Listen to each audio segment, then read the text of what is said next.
And we're back with Richard Reviews. Today we are reviewing a book for richardreviews.com/GriffinChestnut here on YouTube. Today's book Richard will be reviewing for us is of course titled Brave New World by Aldous Huxley. This is a modern day classic and a very popular book when it was released in the 50s and remained so even to today. Brave New World remains a staple in many avid readers' library because of the backstory and its general depiction of dystopia versus utopia fieldwork. This is obviously a nod to his utopian piece titled Island, which Richard also read. And you can also find that link in the description in the bio. Richard's review on that. Richard has read a decent amount of Aldous Huxley, and he considers him a very intelligent author. So, as a piece, as a whole book, Richard rates this very highly. This is a fantastic read. The story, the characters, everything about how the plot and the world is set up. Aldous Huxley does a great job. Richard is a fan of Aldous Huxley. He appreciates what he brings to the table as a creative architecture in the arts of creating and making modern day classics.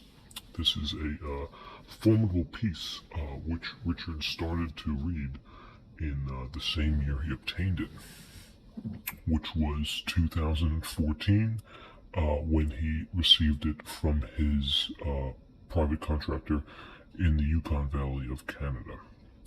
That's when Richard traveled to Canada in 2014 to pick up this piece, and he did so with a very aesthetic mindset in terms of how the future would be. A lot of that is obviously in the piece, which we're going to get into. Richard's full review of this has been uploaded, and you can watch and share, and feel free to separate the postmodernists from the crackdown of the resist form in the comment section. And you can tell that Richard is squeaky clean about this. He does eat breakfast on Tuesdays, and he finds that there's a big difference between something really quick or something in the economic war over microchips.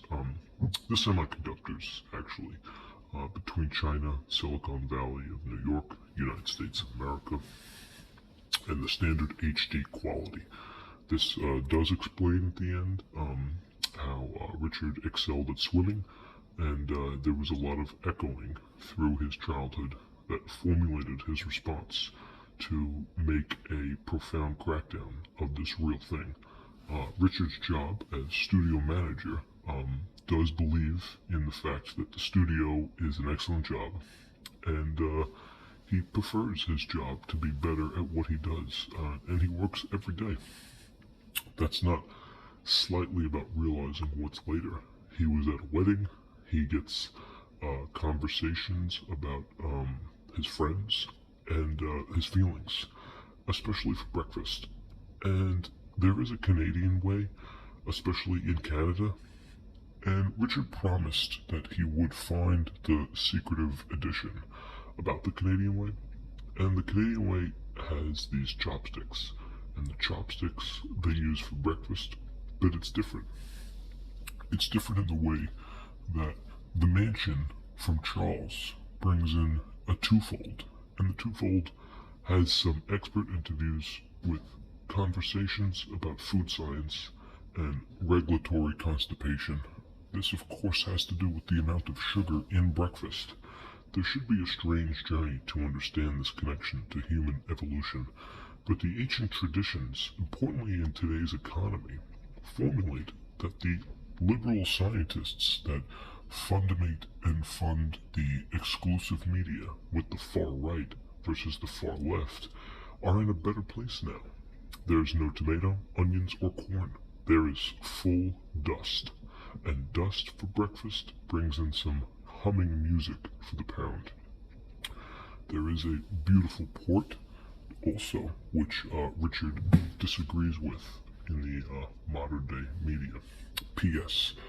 Richard did love this book, so that's for Richard's standards, and we really do appreciate everything Richard does here.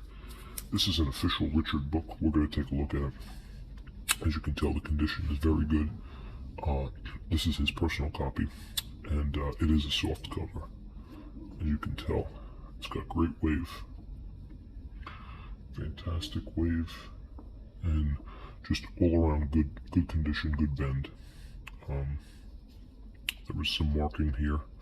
This looks like from a pen delay, maybe some water damage over the years. But as you can tell, as we take a look at the top trim, the cream is very nice. Good cream. Let's take a look at the side trim. More good brim, more good trim, excellent cream. Excellent cream. Very good cream color. You want that cream color to fit in nicely. And the trim and the brim from north to south, okay, really do synchronize. And it's a beautiful thing. Let's take a look at the side here. We have Brave New World. Aldous Huxley. Continuing on with the formidable page cover. This is the design that Huxley went with. And the back, of course, more good condition. We have the barcode, which is positioned a little too south for Richard's preference. He prefers the barcode positioned a little bit more in the center satiric mark. Nevertheless, Richard digresses. Here we do have the picture of Mr. Huxley himself and the price. Let's take a look at the price real quick. $15.99. Okay, and it is in Eastern American Europe, and it is fiction. Here's Mr. Huxley. Let's get a close-up of Mr. Huxley. There he is. He's got his glasses, and he is ready to go. Okay, he's probably thinking about, in this picture, if Richard had to guess, he's thinking about taking LSD and passing away. That's what he's thinking about, and that's what he does. Okay, on the top, there is some minor cuttage. This is just bad omens for a piece of this nature. But let's look inside now. Brave New World. We're going to get into it now. We're going to take a look at the actual condition of everything, and the filament and the actual style of it. Richard did mark up this piece a little bit as he read it. This is in Richard's side notes that he felt there was a formality of what could be said and what can't be said. Okay, and he wanted to remember this because he wrote a lot of stuff on it. But regardless, he appropriated this piece with his personal. So this stays in his collection personally because of the fact that he is such a fan of this piece. This is one of the best pieces. He claims it's very highly rated and highly orgasmic to the ears as you read it. So we have a total page count up here of 247. So Brave New World clocks in at around, give or take, 250, 245 for Brave New World for Mr. Aldous Huxley. Mr. Aldous Huxley once again has provided us with a beautiful piece. We have Richard to thank for providing it for us today, and we hope that you check us next time with our next review. Richard is trying to get through his latest piece right now. It's a long one, but he will be uploading shortly. And if you continue to watch, Richard will continue to upload. So, thank you for watching. This is an official Richard Reviews for Brave New World, Aldous Huxley. Thank you.